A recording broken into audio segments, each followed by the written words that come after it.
안녕하세요 여러분, 오랜만입니다.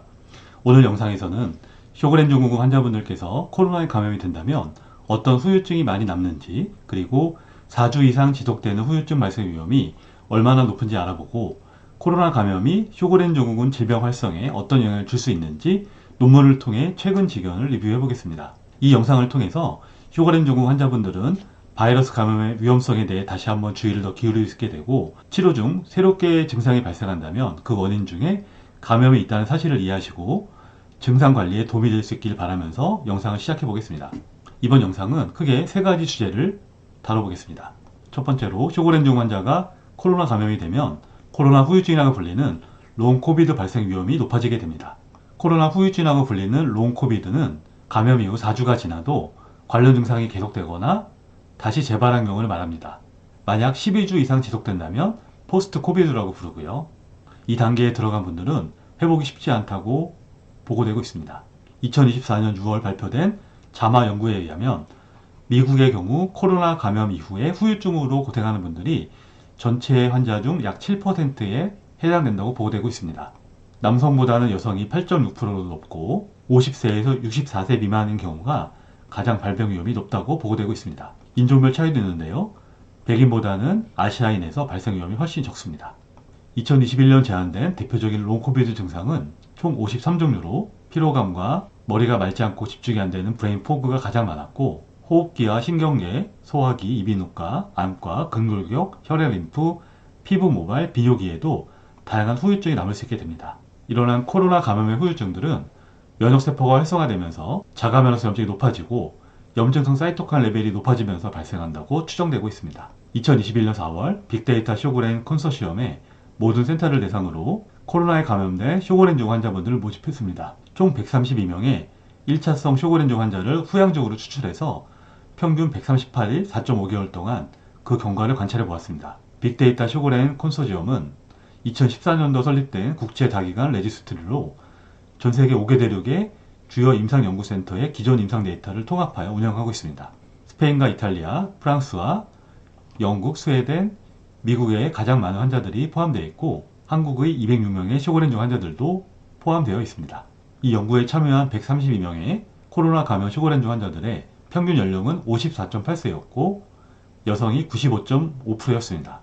검사 소견 중 눈여겨볼 만한 내용이 하나 있었는데요. 132명의 쇼그렌 증후군 환자 중 91명이 침생 검사를 시행했고, 이 중 양성 소견을 보인 경우가 90%였습니다. 또한 132명 중 129명이 SSA에 대한 항체 검사를 받았고, 이 중 양성 소견이 79.1%였습니다.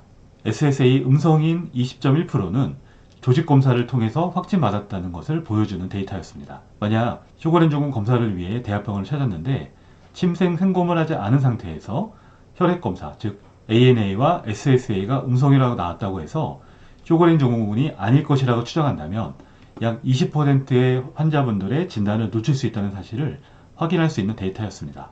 이분들이 복용하는 약물에 대한 데이터도 있었는데요. 한 가지 이상의 약을 복용하는 경우가 61.1%였고 그중 가장 많은 경우는 할록신 42.4%였습니다. 생각보다 할록신 복용의 비율이 높지 않은 이유는 루푸스와는 달리 할록신은 쇼그렌 증후군 환자들의 큰 이득이 없다는 연구가 있었기 때문입니다. 다만 관절통과 피로감 개선, 염증 완화에는 사용해 볼 만한 근거가 있습니다. 다시 돌아와서 132명의 쇼그렌 증후군 환자분들을 평균 138일 동안 관찰하고 나서 최종적으로 확인해 본 결과 43%는 관련 코로나 증상이 모두 없어졌지만 57%는 마지막 확인 때까지 한 가지 이상의 관련 후유증을 보고했습니다. 그중 18명은 한 가지를, 15명은 두 가지를, 11명은 세 가지를, 31명은 4가지 이상을 보고했습니다. 마지막 방문시까지 남아있던 증상 중 20% 이상 환자분들에게 해당되는 내용은 다음과 같았습니다. 탈모는 87.5%, 기억력 감소는 75%, 집중력 저하는 61.5%, 불안과 우울증은 59.3%, 관절통은 56%, 눈충혈은 45.5%, 불면증은 44.4%, 피로감은 39.6%, 후각상실은 33.9%, 근육통은 31.9%, 미각 이상증은 29.6%, 호흡곤란은 26.5%, 목 통증은 20%로 보고되었습니다. 마지막까지 증상이 남아있었던 75명, 즉 57% 중 영국 국립보건 임상연구소 기준에서 롱 코비드에 해당되는 사람은 68명 55%로 확인되었고, 12주 이상 지속되는 포스트 코비드를 충족하는 경우는 38명 29%로 확인되었습니다. 이 수치는 2021년 기준인데요. 2024년도 일반인에게 롱 코비드가 발생할 위험이 7%보다는 높은 수치였지만 2021년도에는 코로나의 활성이 더 강했다는 사실을 고려할 필요는 있습니다. 2021년 영국 기준으로는 롱 코비드 발생률이 10% 정도로 보고되었습니다. 이 연구에 참여한 환자분들의 나이와 성별을 조종한 다별량 분석을 해본 결과 평소 하이드록시 흘로로키닌, 즉 할록신이나 옥시클로린을 복용했던 분들에게 롱 코비드가 발생할 위험도는 3.5배 높았다고 보고되었고, 발병 초기에 높은 LDH 수치가 있었던 분들은 롱 코비드가 나타날 확률이 10배 정도, 높은 CRP 수치가 있었던 분들은 7배 정도, 한 바이러스제를 복용했던 경우는 3.38배, 병원에 입원할 정도는 8.29배, 산소 보충이 필요했던 경우는 6.94배 높다고 보고했습니다.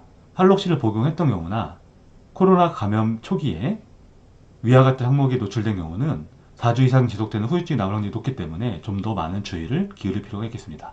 쇼그렌 연구와 마찬가지로 다른 자가 면역 질환 환자분들께서도 롱 코비드 발생 위험이 높다는 사실을 알고 계셔야 합니다. 2024년 발표된 시스템 리뷰와 메타 분석 연구에 따르면 자가 면역 질환을 가진 사람들한테 롱 코비드가 발생했을 경우 가장 많이 남는 증상은 바로 피로감이고, 다음은 관절통과 전신 통증, 그리고 호흡기 질환이었습니다. 코로나 후유증 발생의 리스크 팩터로 거론되는 것 중 흡연은 상반된 결과를 보였고요.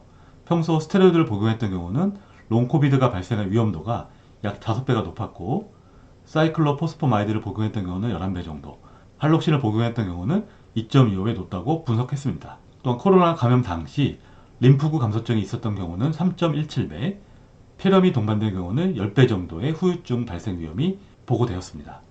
이처럼 바이러스 감염은 자가 면역 질환을 심하게 할 수 있는 원인이 될 수 있는데요. 고전적으로 바이러스 감염은 자가 면역 질환의 주로 트리거로 알려져 있습니다. 가장 많이 연구된 바이러스는 C형 감염 바이러스와 앱스타인 바 바이러스며, 한국인에게 흔하게 발견되는 헬리코박터 파이로니와 코로나 바이러스 역시 자가 면역 질환 발생의 주요 트리거가 된다고 알려져 있습니다. 대부분의 자가 면역 질환은 발생 초기에 유사한 경로를 따르게 되는데요. 우선 감수성 유전자가 있는 사람들이 바이러스 감염과 스트레스와 같은 환경 유발인자에 계속 노출된다면 면역 관용을 상실하면서부터 자기 반응성 T세포가 증식하는 결과로 이어지고, 그 결과 조직 손상으로 인한 다양한 증상과 질병으로 진행하게 됩니다.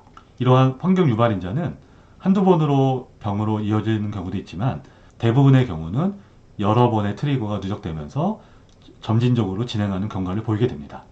코로나 바이러스가 자가 면역 반응을 촉진하는 다양한 경로가 알려져 있는데요. 감염 이후 시작된 면역 반응들은 자가항체를 형성하고 많은 종류의 염증성 사이토카인 분비를 늘리게 되며, 면역 반응으로 인한 혈관 손상이 발생해서 실질적인 면역 질환으로 진행하게 됩니다. 그 기전은 조금 다르지만 쇼그렌 증후군과 전신홍반 루푸스도 결과적으로 발생할 수가 있으며, 베제트병과 관절질환, 과하석계 질환과 류마티스 관절염, 그리고 자가면역 혈관염도 코로나 감염 이후로 발생이 확인되고 있습니다.